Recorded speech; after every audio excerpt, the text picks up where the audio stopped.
Hello प्यारे बच्चों, बीड़ावादी state point में आपका स्वागत है। तो मैं आज आपके लिए एमपी बोर्ड एग्जाम के लिए बहुत ही एक महत्वपूर्ण टॉपिक लेके आया हूँ, जिसका नाम है पद। हिंदी में से लिया गया है, ठीक है। उसको लिखा है सूरदास जी ने। पहले तो हम सूरदास जी के जीवन परिचय के बारे में जानेंगे। तो उनका जीवन परिचय इस प्रकार है कि सूरदास का जन्म सन 1478 में माना जाता है। मथुरा के निकट रेणुका क्षेत्र में मान्य किया गया है और उनकी मृत्यु 1583 में पारसौली में हुई थी।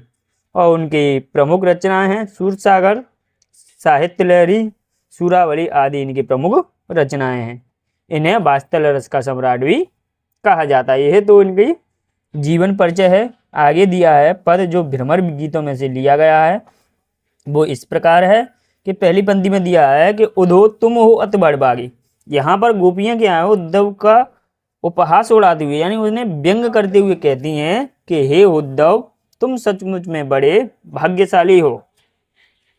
अपरत रहस सने तगाते नाहिन मन अनुरागी। तुम तो हमेशा कृष्ण के साथ रहते हुए भी उनके प्रेम रूपी बंधन से अछूते रहे हो। पुरयत पात रहत जल भीतर तारस देहन दागी।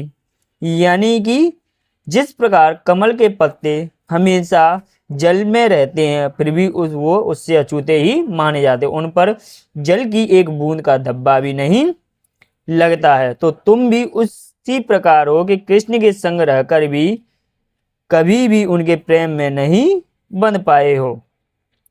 ज्यों जल मांग तेल की गागर बूंद न ताको लागी। यानी जिस प्रकार जल की मटकी में तेल की बूंद रहती है, वह जल में रहकर भी अपने ऊपर जल का प्रभाव नहीं आने देती है, तो तुम भी उसी प्रकार कृष्ण के संग रहकर उनके प्रेम तत्व से अछूते रहे हो। प्रीति नदी में पाँव न बहरो दृष्टि न रूप परागी। यानी तुमने एक काम अच्छा किया है कि तुमने प्रेम रूपी नदी में अभी तक पाँव नहीं डुबोया है, ना ही तुम्हारी दृष्टि में कृष्ण के रूप सौंदर्य को मुग्ध कर पाई है। सूरदास अबला हम भोरी गुर चोटी जो पागी। यानी कि यहाँ गोपियां कह रही हैं कि हम भोली वाली अबला गोपियां हैं जो कृष्ण के प्रेम में इस प्रकार से लिपट गई हैं जैसे गुड़ के देखकर चींटियां लिपट जाती हैं। अर्थात हमारी स्थिति उन चींटियों के समान है जो गुड़ पर मोहित होकर उधर चली जाती हैं और वहां से नहीं छूट पाती हैं। और जब ठीक है, तो आगे दिया है पंक्ति में दूसरी वाली है कि मन की मन ही मांझ रही।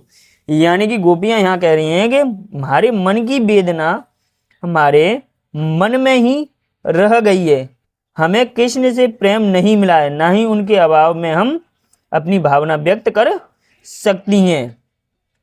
कहिए जाए कौन पे ऊदो ना ही परत कहीं। यानी कि गोपियां कह दी हैं कि अब तुम ही बताओ, हम अपनी यह व्यथा किससे जाकर कहें। प्रेम की पीड़ा को कहा भी तो नहीं जा सकता है। अब इन जोग संदेश सुन सुने बृहदगी। अब आपके द्वारा जिन योगों के संदेश को सुनकर हमारी बृह अग्नि और भी भड़क उठी है। बृह की ज्वाला में हम जल्दी जा रही हैं। हमारा दुर्भाग्य देखो, हमारा दुर्भाग्य देखिए। चाहते हुए गुहारे जितही ते उतते धारा। वहीं गोपियां यहाँ कह रही हैं कि हम इस योग से संदेश से बचने के लिए जिधर बुहार लगाना चाह रही हैं उधर से ये प्रबल धारा बही चली आ रही है। सूरदास अब धीर धरही क्यों मर ज्यादा ना लही। तब सूरदास जी कहते हैं कि उन्हें हमारा प्रेम निभाने की वजह यानी कि कृष्ण से हमें प्रेम का त्याग कर ज्ञान का आश्रय लेने का संदेश भेज दिया है। भला हम धैर्य कैसे धारण धरें। तीसरे में दिया है कि हमारे हर हारेल की लकड़ी। क्या कहा है? हमारे हर हारेल की लकड़ी।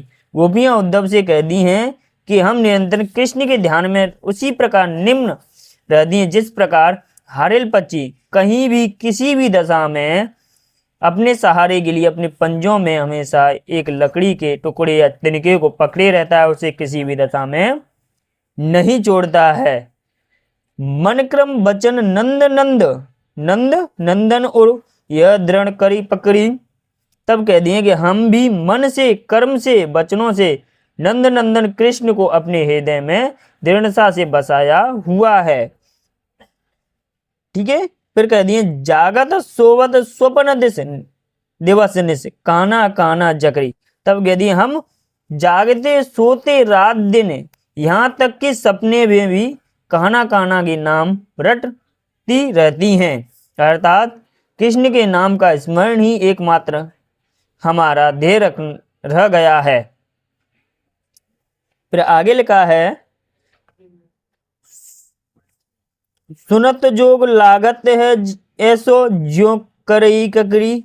अब तुम्हारे द्वारा इन योग के संदेश को सुनकर हमें ऐसा लगता है जैसे हमने कड़वी ककड़ी के समान अपने मुंह में कोई कड़वी ककड़ी रख ली हो। सो तो व्याध हमको ले आए देख न सुनी न करी। तब कह रही हैं तुम तो हमारे लिए ऐसी बीमारी ले आए हो तो हमने ना तो कभी देखी है ना सुनी है और ना ही कभी इसका व्यवहार करके देखा है। यह तो सूर नहीं ले सौंपो जिनके मन चक्री। सूरदास जी कहने लगते हैं कि गोपियां उद्धव से कहती हैं कि तुम यह योग साधना का संदेश उन लोगों को दो जिनके हृदय अस्थिर हैं, यानी कि जिनका हृदय यानी जिनका मन चंचल है यानी स्थायी नहीं है। हम तो पूर्ण रूप से कृष्ण की दीवानी है, हमारा मन उनके प्रति दृढ़ है। हम यह योग संदेश का ज्ञान लेकर क्या करेंगी। आगे दिया है हरि है राजनीति पड़े आए। तब गोपियां कहती हैं कि हे उद्धव लगता है श्री कृष्ण राजनीति पढ़ आए हैं।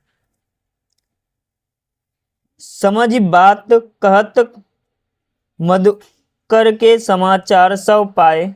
तब कह रहे हैं कि अरे भवरे उद्धव हम तो तुम्हारी बात कहते सुनते ही समझ गई थी कि दाल में कुछ काला है।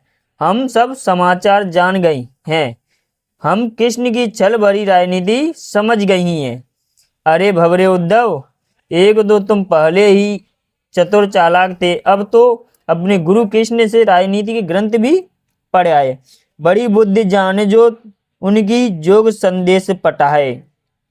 यानी एक अति चतुर होते पहले ही अब गुरु ग्रंथ पढ़ आए, यानी बड़ी बुद्धि जाने तो उनकी जोग संदेश पटाए। अतः तुम्हारी हर बात में छल कपट भर गया है। वाह, हम कृष्ण की बुद्धि का बड़प्पन भी मान गए। उन्होंने हमारे लिए योग का संदेश भेजकर कितनी समझदारी की है। आगे लिखा है कि उदो भले लोग आगे के परहित डोलत धाए। यानी कि उद्धव पहले के भले लोगों की यह रीति होती थी कि वे औरों की भलाई के लिए दौड़े फिरते थे, परंतु न हमें तुम पर विश्वास है न कृष्ण पर। चलो कम से कम अब हमें हमारा मन तो वापस मिल जाएगा। फिर कह दिए अब मन अपने मन फेर पाहे चलत जो होते चुराए। यानी जिसे श्री कृष्ण यहाँ से जाते समय चुरा ले गए थे, परंतु हमें यह समझ नहीं आता कि जो कृष्ण औरों को अन्याय से बचाते रहे हैं वे स्वयं हम पर अन्याय क्यों कर रहे हैं। ते क्यों अनीति कर आपुन जे औरों अनीति छुड़ाए। राज धर्म तो यही सूर जो प्रजा न जाहे सताए। यानी कि गोपियां सूरदास जी कहते हैं कि राज धर्म तो यही कहता है कि प्रजा को सताया ना जाए। अतः कृष्ण को चाहिए कि वे अपना योग संदेश वापस लें और अपने दर्शन दें तथा हमें और अधिक न सताएं। ठीक है बच्चों, अगर आपको अच्छा लगा हो तो हमारे चैनल को सब्सक्राइब करें।